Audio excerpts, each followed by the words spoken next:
What's up, guys? Welcome back to another episode of the Brewing Workouts. My name's Adam, and today I'm going to talk to you about the effects that alcohol has on your body during exercise, since that's kind of what this whole channel is for. Both of those. So we all know that some of the immediate effects of alcohol can lead to like loss of balance and coordination. You can see reduced reaction time and increased appetite, as well as even disturbed sleep patterns. But I want to talk about more in depth to that as far as exercise goes. So we're going to talk about the short-term effects to start off. So the first thing that, when you drink, you're going to be hungover.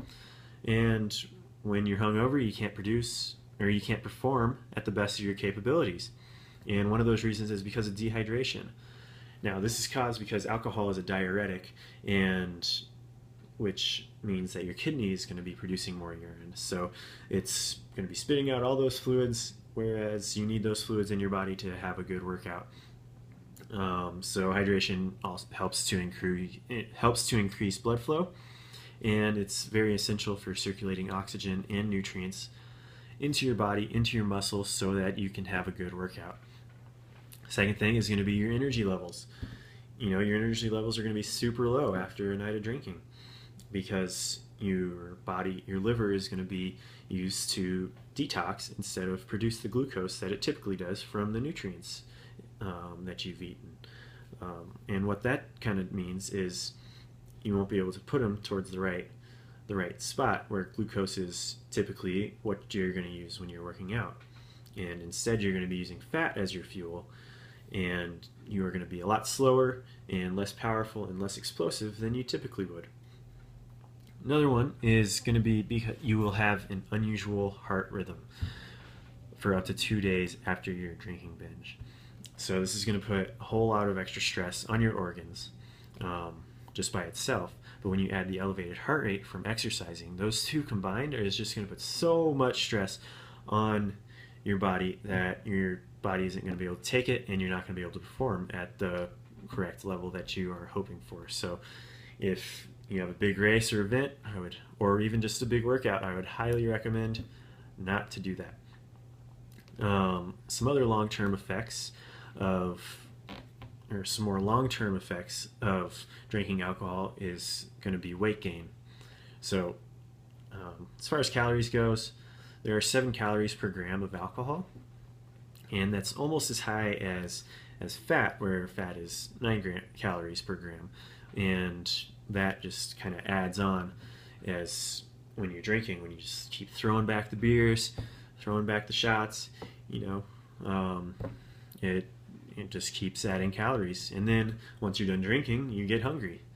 So you go eat some crappy food at McDonald's or whatever, and it just keeps throwing in the calories.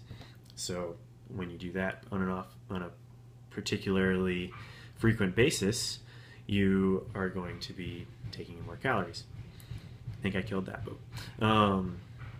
But another thing is your metabolism can slow down when you drink alcohol, so you won't be burning as many calories when you're exercising, because your nutrient absorption will be slowed down, as well as you won't be able to burn fat like you should. Another thing that is a long-term effect is that your muscle gain is going to be affected. So when alcohol disrupts your sleep patterns, it also disrupts the growth hormones that are released when you're sleeping.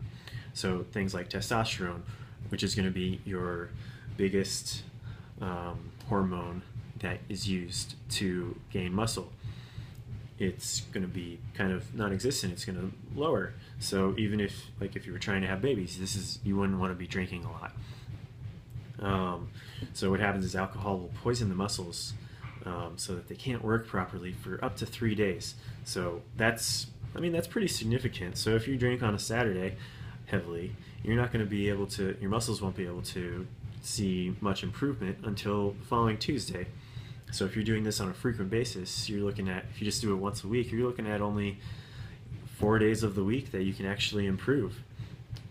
And you're not going to be recovering as well when you do that, when you drink excessively, because of the things that we've mentioned before. Another thing is injury. When you're injured, alcohol will slow the process down. It's going to create the wrong sort of blood flow. It's not going to allow the muscles to, or the hurt part to clear out all the bad stuff, and it's just going to slow down the process. So recommend not drinking while you're injured. So a few things that you can do to kind of cope with, or not necessarily cope, but deal with these effects is obviously don't drink as much. Be more aware of what you drink and what you're doing. If you have a big race the following day, don't drink. Maybe have one glass of wine or a cup of beer, whatever. But you don't want to make it excessive, because otherwise you will be feeling these effects the following day. Another thing to keep note of is your typical your serving sizes per day of alcohol. So typically for women it's going to be 1 to 2 drinks a day, and for men it's 2 to 3 drinks a day. So you want to try to stick to that, and it'll keep you from feeling these effects. So I hope this was very informative for you guys. And I know I like to combine these in our videos, and I will see you next time. Thanks for watching. Make sure you subscribe below and keep drinking beer.